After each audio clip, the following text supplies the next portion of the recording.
01 Business Forum, l'hebdo, le magazine de la transformation numérique. Frédéric Simotel sur BFM Business.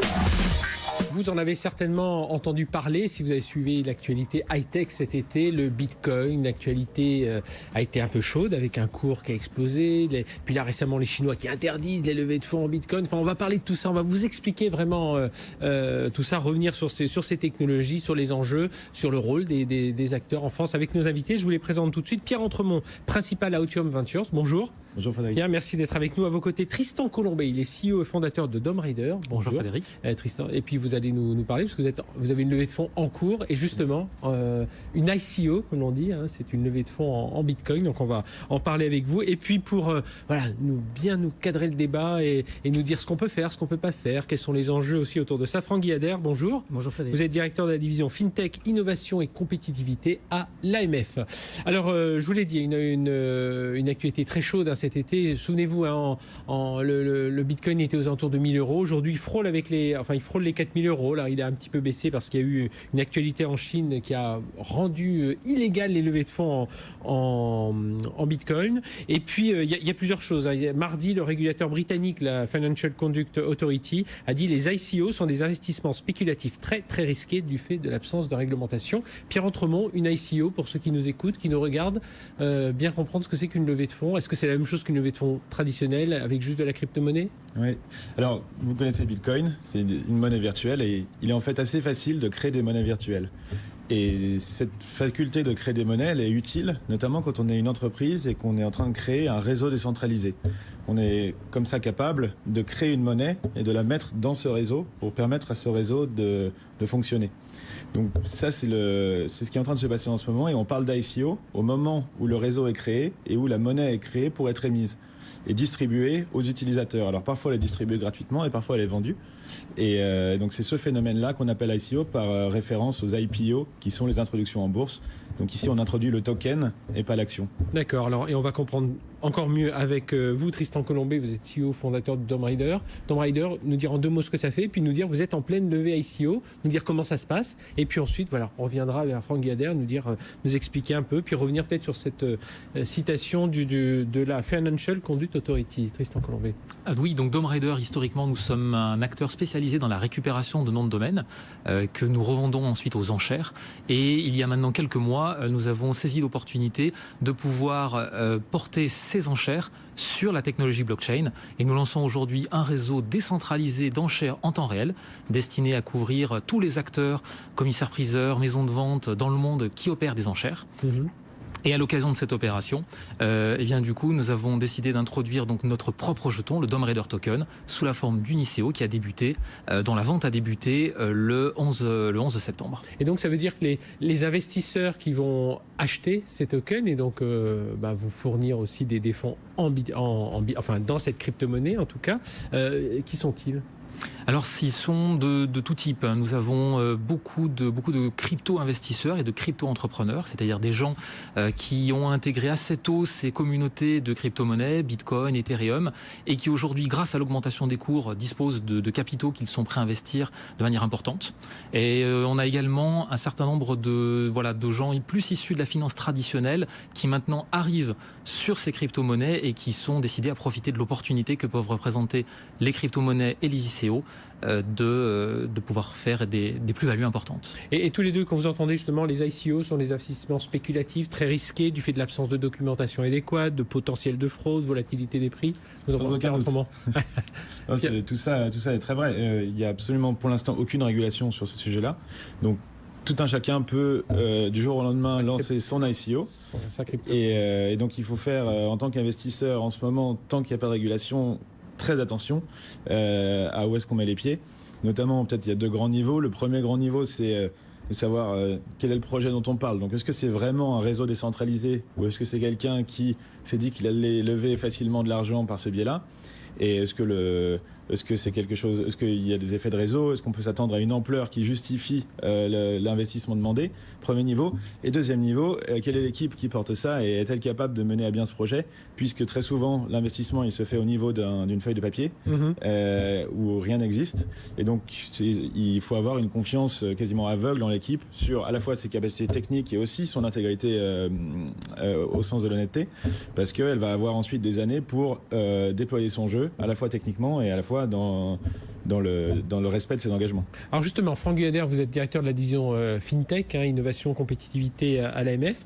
En l'état actuel des choses, on en est où d'une législation, d'une réglementation, ou au moins de grands principes autour des levées de fonds en crypto-monnaie, des ICO? Alors on y travaille, dans le monde entier d'ailleurs, vous avez cité la FCA, mais d'autres autorités travaillent également à ce phénomène qui est récent, je tiens à le souligner, c'est un phénomène qui a pris de l'ampleur, on va dire, en fin d'année dernière et qui s'est accéléré au cours de l'été. Il n'y a pas de réglementation ad hoc, effectivement spécifique à ce type de financement, on va dire complémentaire au financement traditionnel. Pour autant, il y a une logique réglementaire qui existe, et cette logique réglementaire, elle parle souvent du type d'information qu'il faut remettre aux investisseurs, elle parle beaucoup de la transparence, de l'information correcte, exacte, non trompeuse. Donc cette logique invite les acteurs qui auraient envie de faire ce type d'opération à dialoguer avec les régulateurs. Alors où est-ce qu'on en est? Tout dépend des formes d'ICO dont on parle, je pense qu'on va y revenir, mais il y a autant de formes d'ICO finalement que de levée de fonds, selon la nature de la technologie, la présence juridique d'une entreprise derrière. Est-ce que c'est une nouvelle entreprise? Est-ce que c'est une entreprise qui avait déjà pignon sur rue et une activité avant cette levée de fonds? Et donc on a des combinaisons extrêmement variées d'ICO qui existent et qui du coup posent des questions juridiques et réglementaires différentes. Tout tourne autour de la qualification du token, j'imagine qu'on va en parler, de cet actif numérique qui n'est pas défini en droit aujourd'hui, mais qui pour autant peut être utilisé pour des levées de fonds. Oui. Et à partir de cette qualification juridique, derrière, faut le dire, cette qualification juridique va emporter un certain nombre de règles, je pense qu'on va en parler. Alors justement, comment on qualifie un jeton, Tristan Colombet, pour définir le token d'Home Rider? Ça a été une grande question, puisque c'est un vrai sujet qu'on a travaillé avec nos conseils, aussi bien juridiques que experts comptables et commissaires aux comptes. Alors aujourd'hui, le statut reste encore de manière précise à déterminer, mais ce qu'il faut en retenir, c'est que on ne peut pas considérer que c'est une action, puisqu'effectivement il n'y a pas de droit au dividende ni de droit de vote. Nous, dans notre cas, on va dire que c'est un moyen de paiement, un outil qui va servir pour notre réseau d'enchères, puisque grâce au token, les clients vont pouvoir participer sur notre réseau aussi bien pour faire des dépôts de garantie que des paiements de leurs enchères. Donc il va servir de moyen de paiement dans notre cas. Alors concrètement, comment on se connecte et on va récupérer des tokens d'Home Rider, c'est ça? Alors vous allez pouvoir au moment de là actuellement dans l'ICO, pour ceux qui participent, ils règlent effectivement leur achat et ils nous indiquent l'adresse de leur portefeuille Ethereum dans lequel ils vont recevoir à l'issue de l'opération le nombre de jetons qu'ils auront obtenus. Et dès lors, une fois qu'ils sont dans leur portefeuille, ils vont en avoir la totale liberté d'usage ou d'échange sur les différents marchés qui sont proposés.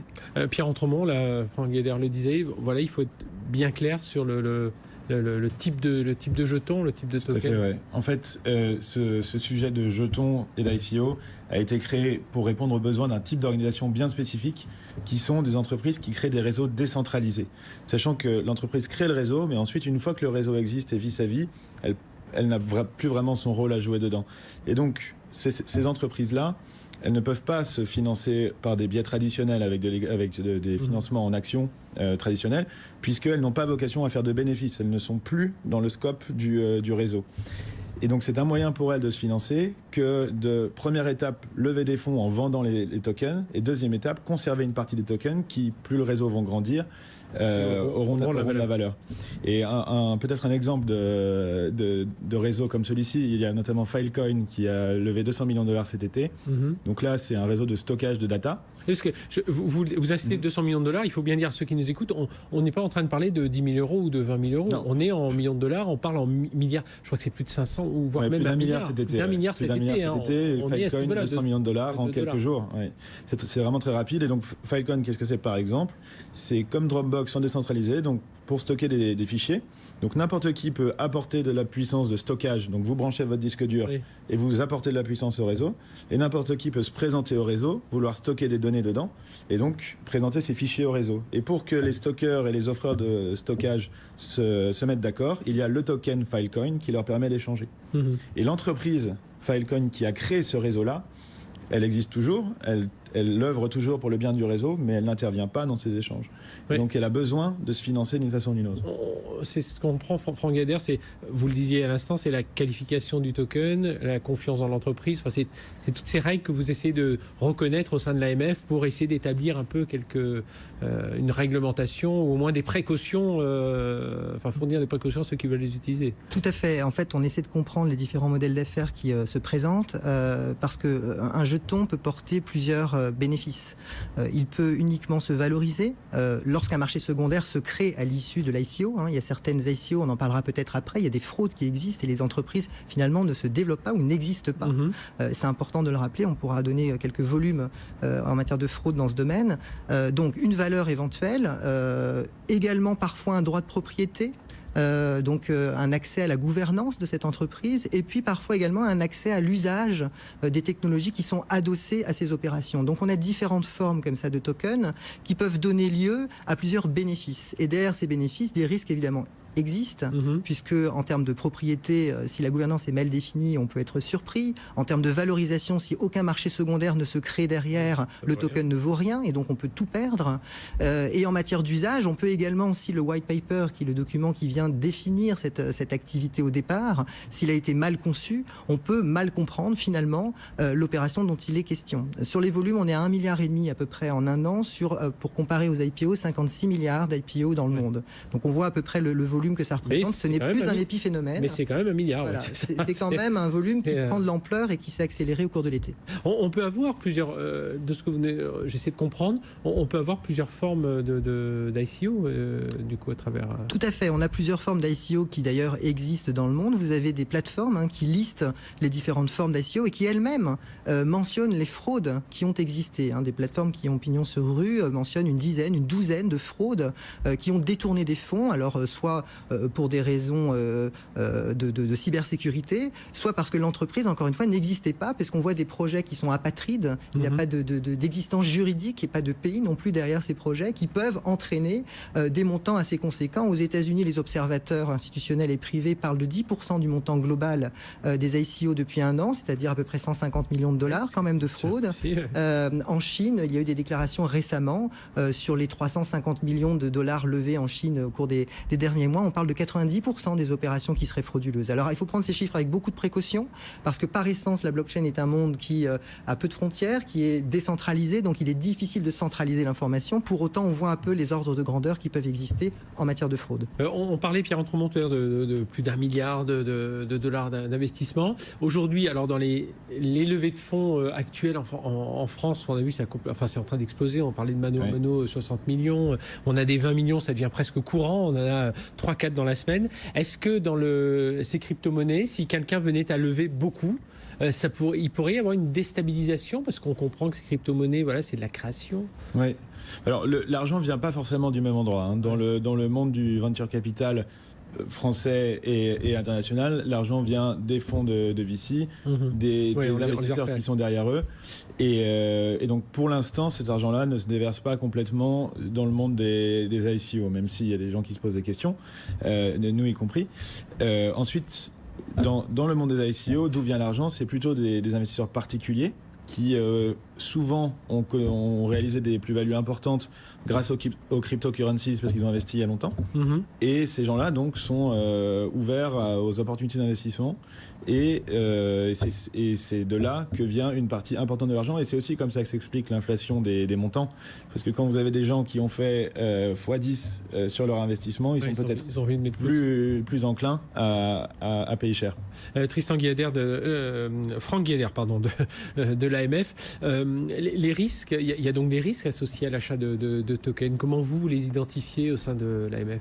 Alors, on l'identifie, comme je dis tout à l'heure, à travers toutes les étapes en fait qui peut représenter une opération d'ICO. Vous avez la première étape qui est la constitution, la communication ou le pré-ICO, donc qui consiste à expliquer son projet. À partir de là, un white paper est produit et donc là, il y a des risques liés à une mauvaise information donnée aux futurs acheteurs ou producteurs, puisqu'on les appelle pas investisseurs en droit jusqu'à présent, de l'information. Donc un problème d'information qui est un risque extrêmement important.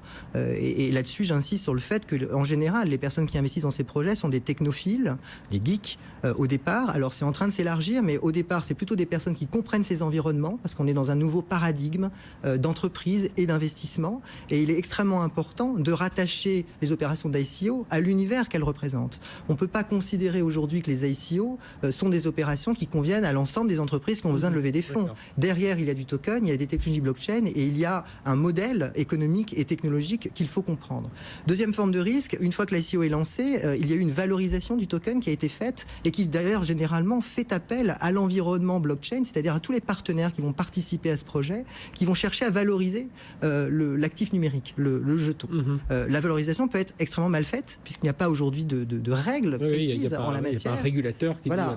Et donc, une fois que l'ICO est lancé, que l'émission est faite, on peut être surpris sur une fluctuation extrêmement importante, y compris à la baisse, de la valeur du jeton. Donc, un risque également de mauvaise valorisation et de perte à très court terme. Et puis enfin, il y a également, et c'est un point extrêmement important pour les régulateurs, un risque de blanchiment, puisque ces opérations qui se font parfois à l'issue de conversion de monnaie fiduciaire, de devises en monnaie dite électronique, si on n'appelle pas toujours ça monnaie, mais on va dire en actif numérique, ces plateformes qui échangent les deux types de monnaie entre elles ne font pas forcément toujours les diligences nécessaires en matière de blanchiment et de lutte contre le terrorisme. Et en cela, en France, nous sommes extrêmement vigilants à faire en sorte que les plateformes qui sont autorisées à faire ces opérations respectent des règles bien précises. Oui, d'accord. Donc vous les suivez à l'autorité des marchés financiers, vous les surveillez de près. À la CPR, puisque c'est un sujet qui est davantage dans le giron de l'autorité du contrôle prudentiel, mais pour autant, effectivement, c'est un sujet sur lequel on est extrêmement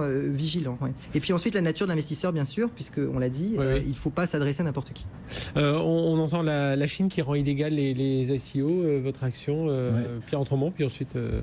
je trouve que globalement le fait que les banques centrales s'intéressent à ce sujet et veuillent dire quelque chose est plutôt bien. Quand on voit ce qui a pu se passer, notamment en Chine pendant l'été, vous aviez les ICO étaient transformés en fait en casinos complets où les gens ne savaient pas dans quoi ils investissaient. Ouais, c'est ça. En fait, la Chine, ça les a dépassés. Ils ont préféré dire bon, on arrête. Donc ils ont préféré, en tout cas pour le moment, mettre un stop. Il y a beaucoup de spéculations pour penser que, en fait, ce qu'ils veulent, c'est savoir de quoi on parle et avoir le temps de prendre les décisions. Donc maintenant, tout le monde attend de voir quelle va être la décision finale. Mais c'est finalement plutôt une bonne chose. Ils ont suspendu. Ils ont rendu. C'est plus une suspension qu'une suppression définitive. Ils essaient d'un peu mieux comprendre.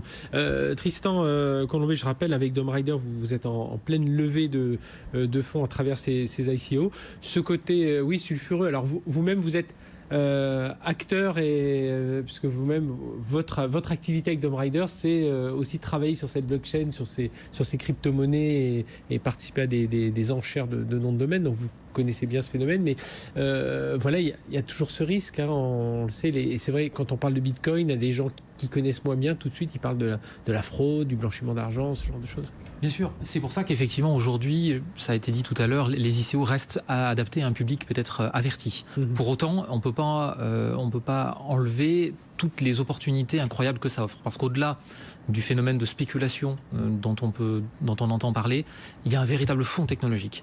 On est sur une technologie de rupture, on est sur quelque chose qui va avoir des ramifications de manière certaine et qui va vraiment changer beaucoup d'aspects de business model qu'on connaît déjà aujourd'hui. Et ça, c'est quelque chose de très important. Et du coup, voilà, tout ce qui est en train d'être créé, bien sûr, il y a des ICO qui ne sont pas faits de manière sérieuse et qui n'ont pas d'avenir. Mais derrière, il y a des vrais ICO, des ICO sérieuses, et j'espère bien qu'on pourra nous comptabiliser comme tels, qui vont amener des éléments vraiment susceptibles de bouleverser l'avenir sur le secteur sur lequel ils opèrent. Pierre Entremont. En fait, effectivement, il faut aussi voir le côté positif qui est que c'est une technologie qui a vraiment la capacité à changer. Je rappelle, c'est la blockchain derrière qui est aussi très nouvelle. On n'arrête pas de dire ça va bouleverser beaucoup de choses. Mais... Tout à fait. La promesse en fait de tout ça, finalement, c'est de créer des réseaux qui n'ont pas d'opérateur central. Donc vous avez juste les utilisateurs qui échangent entre eux sur l'infrastructure sans opérateur central. Et donc toute la valeur qui avant était captée par l'opérateur central, elle se retrouve redistribuée au niveau des utilisateurs. Et c'est ça la promesse de la blockchain, des ICO, des tokens, etc. Franck Guyader, justement, pour essayer de réguler tout ça. Écoutez, on peut être prudent et avoir de l'ambition. C'est-à-dire qu'on a la chance en France d'avoir énormément d'expertise en droit, en finance et également en technologie. Ce qui n'est pas le cas de la plupart des juridictions. Ce qui veut dire qu'on a cette capacité, tant au niveau des pouvoirs publics, du régulateur notamment, on a beaucoup renforcé à l'AMF nos actions en matière d'innovation et de comprendre l'innovation et accompagner le développement de l'innovation, que dans le secteur privé où on voit effectivement des très beaux projets naître. Donc l'objectif du régulateur, c'est de bien comprendre les différentes formes d'ICO et celles qui seraient les plus saines, qui se seraient professionnalisées, qui auraient été conseillées par des avocats par exemple, connaissant parfaitement l'état de la réglementation, qui auraient dialogué avec le régulateur, pourraient tout à fait correspondre à des formes de financement complémentaires au financement traditionnel par la bourse, pour des projets, encore une fois, qui ont de l'ambition et qui, effectivement, pourraient tout à fait créer une nouvelle économie dès à présent. Donc c'est un point de compétitivité pour la France. C'est-à-dire, on pourra avoir un tampon AMF un jour sur ce genre de choses, enfin, quand vous... on voit sur les levées de fonds qui ont l'air de bien se passer avec Dom Rider, comme celle de Dom Rider. Alors, qui dit tampon dit règle. Oui. On n'en est pas là. Aujourd'hui, on essaie de comprendre les formes de projets et on essaie d'expliquer la logique réglementaire que j'évoquais au début de mon intervention en matière d'information, en matière d'explication que le projet est capable d'apporter à ses investisseurs. On verra plus tard s'il faut aller plus loin. Pour l'instant, on est à une approche proportionnée. Tristan Colombet de Dom Rider. Oui, je pense qu'il y a beaucoup d'entrepreneurs aujourd'hui qui parfois peuvent avoir peur de se tourner vers le régulateur. Et voilà, pour le coup, je tiens effectivement à apporter mon témoignage sur le fait que les échanges que nous avons pu avoir ont été très intéressants, très constructifs et surtout pas du tout dans une position de jugement ou négatif. Et ça, je pense que c'est important de pouvoir vous écarter de tout ça. Tout à fait. Voilà, c'était notre débat sur les ICO, c'est lever le fonds en crypto-monnaie. Bien, on va rester dans ce monde de la fintech avec Startup Booster et la startup Linkso. C'est tout de suite sur BFM Business.